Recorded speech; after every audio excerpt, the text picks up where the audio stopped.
If you watch my video on patio cover options, you know what each type of structure costs on its own, but nobody builds just a shade structure over nothing. If you're building a patio, adding furniture, maybe a fire pit, some lighting, an outdoor kitchen, the whole space costs money. And the number one question I get is, what does the whole thing actually cost when you add it all up? So I'm gonna walk you through 4 realistic budget tiers, from a solid starter setup to a full dream backyard with real numbers on every component. Now, this isn't a manufacturer's suggested retail. This isn't a starting at pricing. This is what people actually pay when the project is finished based on my experience. Now, again, I live in Indiana. Depending on where you live, you're gonna have different regional pricing as well. Okay, now the $5,000 to $10,000 range, this is where most people start, and there's nothing wrong with that. You can build a genuinely functional outdoor living space at this level if you're smart about where the money goes. Now, the foundation is the patio. If you already have a concrete slab, you're ahead. If you need one poured, the basic 12x16 broom finished concrete patio can run anywhere between $2,000 to $5,000, depending on where you live, or in here in the Midwest, it's typically closer to that $4,000 range. That's roughly $6 to $15 to $17 installed. Now, if you want pavers instead, you're looking at $12 to $25 per square foot for standard sort of pavers.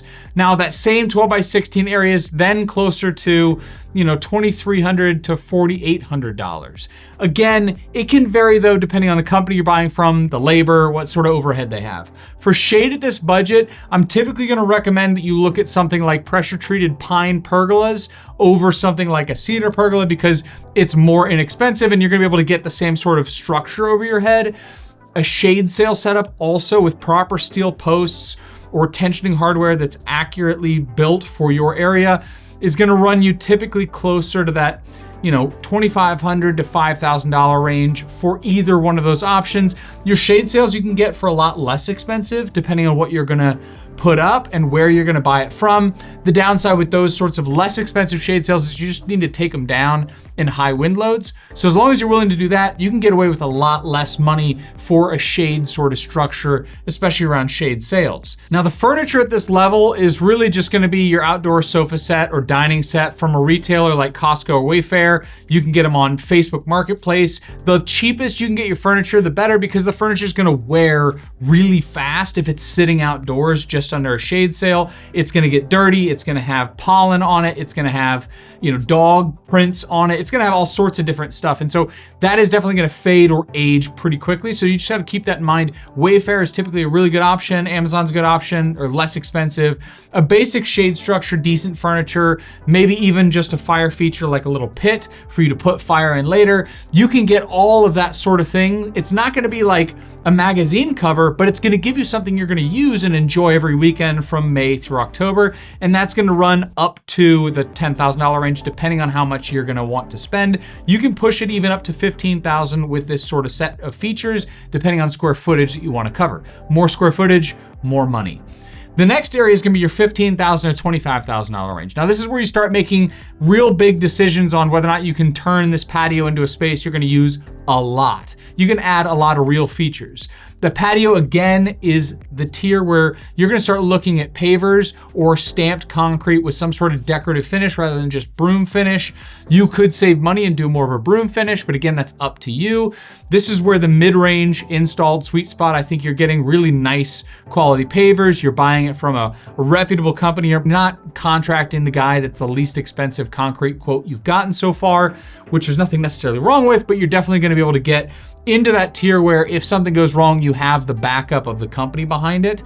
You're also gonna be able to get typically a nice cedar pergola that's gonna cover the whole area, 12 by 12. You can get close to $8,000 to $10,000 depending. You are gonna have the need to paint or stain it every year. The staining is a very long, arduous, not enjoyable process. You can even do a retractable awning as well. That can run anywhere between $5,000 to, even on the high end, $8,000, maybe even $10,000 range for a retractable awning. So it really just depends on what you want to use to cover it. I did that separate video we've already talked about. You're probably not going to get into a louvered pergola, one of the ones that open and close like ours. You could, in theory, get something like the Mirador pergola from Costco. They do work. They're not great in terms of high wind loads from just a structural capacity standpoint. Here on the low end of aluminum pergolas, what you're doing is you're thinning everything out to get it for a less price point. For most aluminum louvered pergolas, you're buying a price per pound. The cheaper it is, usually the lighter it is. The more expensive it is, typically the more heavy duty it is. And the more heavy duty, the more it's just gonna last longer. The paint's not gonna fade or crack or peel or anything like that. And you're not gonna have an issue with it wanting to capsize in really high wind loads. But if you're on a budget and you're still looking at this $15,000 to $25,000 range, which sounds like a lot of money, I understand, but if you're redoing a kitchen, you're gonna be in about that price range almost immediately. So it is reasonable for the square footage that you're looking to cover. Depends on what you have already in place. If you already have most of these things like furniture or a patio, for this little extra $15,000 to $25,000, you could get a pergola like ours and you would be able to cover the space. So it just depends on where you're at in your journey. Total patio coverage, when you're looking at $15,000 to $25,000 range, you're looking at a retractable awning or a cedar pergola for the overhead structure cover, not a covered porch. You're not enough money at that point. You're looking at a broom finish or stamped concrete. You've got pavers as the alternative to those, although I'm huge on stamped concrete over pavers, just because pavers sag and sink over time. We can do a separate video on that sort of thing. And then for furniture, you're gonna get a little bit of an upgrade here just from a fabric standpoint. You're looking at sunbrella fabric or the alternative, I think it's Sattler fabric, which is the European version essentially of Sunbrella. You're gonna have a dining arrangement typically at this point. You're not gonna be buying the Walmart set you know is made out of steel and leaks rust out onto the patio. You're gonna buy a nicer patio set. You're gonna buy a glass table. You're gonna buy something made out of aluminum, something that's not gonna rust. You're gonna have outdoor furniture that's got that better fabric on it. It's gonna last a little bit longer and it's gonna look nicer for a little bit longer. Usually the more you spend, the more it's gonna stay looking like when you originally bought it, if it's done properly. You also can start looking at landscape lighting, professional lighting.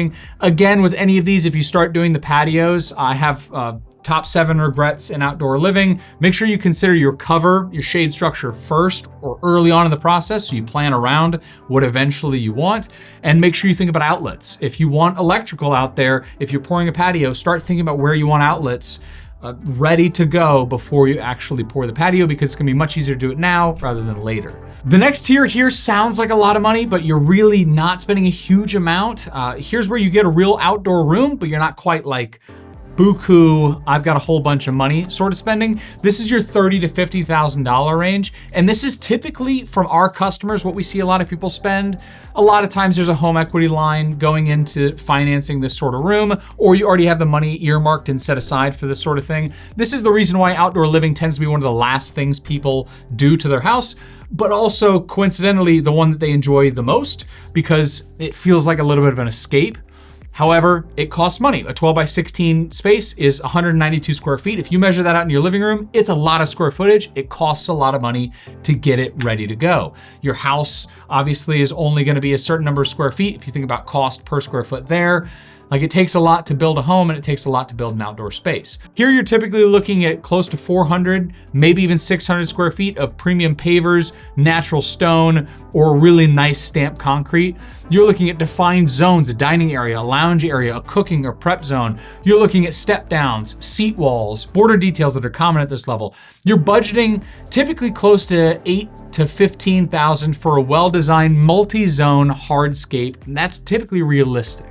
Now the shade structure is, I think, where a significant chunk goes, at least in my recommendation to you. This is where a lot of money could go because it gives you your most modularity later on. A covered porch or an aluminum pergola are the ones that I highly recommend. If you want a wood structure, you like the look, it matches your house better, you want to attach it, all that good stuff, go with a covered porch.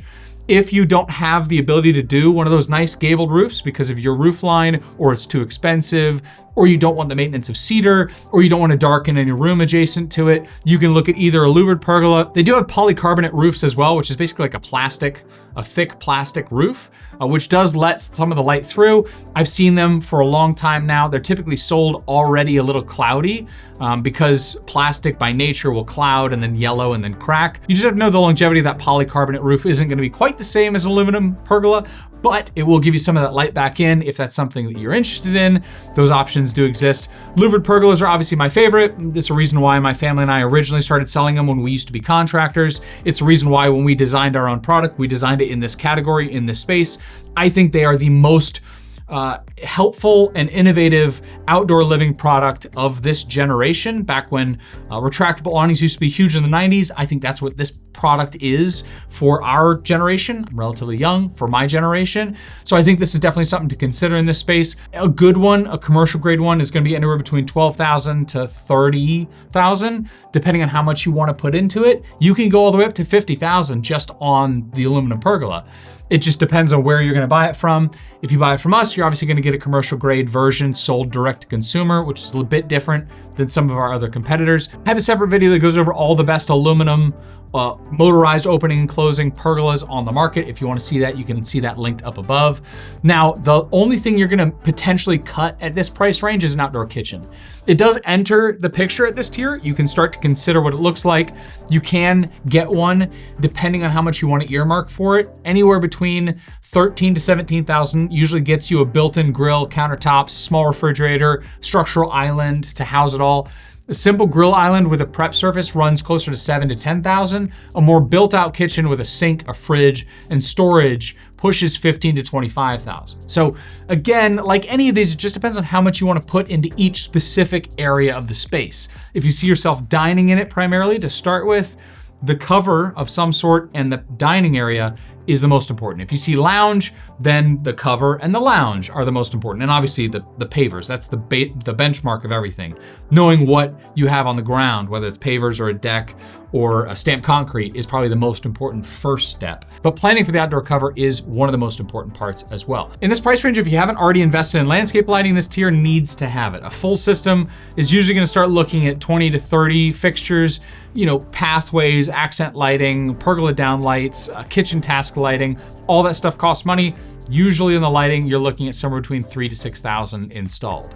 Furniture at this level is the real deal, depending on how much you want to put into it. Deep seating with all-weather wicker or powder-coated aluminum frames, sunbrella cushions, proper dining set, $2,500 to $6,000 typically in this area. Now, all said, once you add all this together, you're looking at $30,000 to $50,000 at this price range. You are building a space though that adds real value to your home and fundamentally changes how you live from spring to fall. Most families at this tier tell me that they use their outdoor space more than they use their own living room during the warm months. If you add heaters, like our 6,000 watt heaters, you can even extend it in those colder months, whether that's at the tail end of fall or the early end of spring.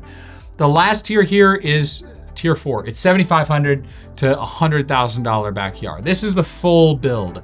This is every element is premium, every detail is intentional. The space is designed to be usable. You might have enough money to put in a pool. There's all sorts of different things you can do with this sort of thing. A lot of times these are designed to be usable through at least 9 months of the year on most climates. You're looking at heaters. Hardscape at this level is a complete outdoor environment, 600 to 1,000 square feet, premium pavers or natural stone, potentially with multiple levels, integrated drainage in it, retaining walls, custom features like a built-in bench seating. This is usually gonna be $15,000 to $35,000 for the hardscape alone. The shade structure is a premium motorized aluminum system or a built-in covered porch with tongue and groove cedar ceiling, potentially multi-zone, meaning multiple pergola sections or multiple covered porch sections covering different areas that can be independently controlled. Multi-zone system for a premium manufacturer is usually gonna be about $25,000 to $50,000 depending on the footprint. Some projects at this level incorporate both a louvered pergola over the main living area and a solid roof pavilion covering the outdoor kitchen. I've seen them both ways. The outdoor kitchen is fully built out, a premium grill, brands like Lynx, Heston, or Alfresco. It runs $3,000 to $8,000 just for the grill head. Add a built-in refrigerator, a sink with a hot and cold running water, granite or quartzite countertops, custom cabinetry, potentially a pizza oven. Those have become popular. The complete high-end outdoor kitchen runs $20,000 to $40,000 installed, including all the utility hookups. Fire features at this level are often custom built, linear gas fire that's integrated into a table, into a seating wall, or into a statement fire pit with stone surround and a built-in seating. This is usually gonna be about $3,000 to $8,000 for a quality custom fire feature. Landscape lighting is the full architectural system. 40 plus fixtures, smart zones with controls, timers, accent lighting for every hardscape feature, and a tree, 5 to 10,000 installed for all the lighting. Now you might see additions like an outdoor sound system, mounted TV rated for outdoor use, motorized screens for bug protection or sun protection, infrared heaters, which I mentioned in the last one, for extending that season, and premium landscaping to frame the whole area. Each of these adds anywhere between 1,000 to 3,000, or for the shades up to 5,000 individually. You just have to decide which of the features you want. Total 75 to 100,000. Honestly, these are the projects at this level that can push well beyond that too. At this tier, you're building what is essentially a second living space. It just happens to be outside. Now, these are the projects that show up in magazines. Often these add $50 to $100,000 to a home value, but the home values that hold outdoor spaces like this are usually already very expensive homes. So they can afford a lot of that extra value placed in the home by putting it into the outdoor space. Now here's a quick cheat sheet. 5 to 10,000 gets you a functional patio, basic shade, furniture, portable fire pit. It works, and don't let anyone tell you it doesn't, because it does work. You don't need to spend more than just this. 15 to 25,000 gets you a designed outdoor room, quality materials, real shade structure, and a built-in fire feature with professional lighting. 30,000 to 50,000 gets you the full integrated experience. Louvered pergola, outdoor kitchen, multi-zone hardscape, and the details here make it feel like a room rather than a patio. It becomes an extension in a lot of ways and a break from the day-to-day. 75,000 to 100,000 builds a premium outdoor living environment that you'll use year-round, and that fundamentally increases the value and livability of your home long-term. Now, all this being said, the biggest mistake I see people make is picking the wrong budget tier at the beginning and not planning for the whole space before they start building any one piece of it. Know where you want the post to go. Know where you're gonna pour the slab. Know where the electrical runs are before the concrete sets. Build the shade structure into the plan from day one. That single piece of advice, I think, saves more money than anything else that I can tell you. If you know your end budget tier is the $35,000 to $50,000 range, plan to do your hardscape to match that. And then when you have the money, get to that tier over the next 2 to 4 to 5 years. You don't have to spend all of the money all up front and all at once. Now, do me a favor, subscribe if you want to see more content like this, and I'll see you in the next one. Take care.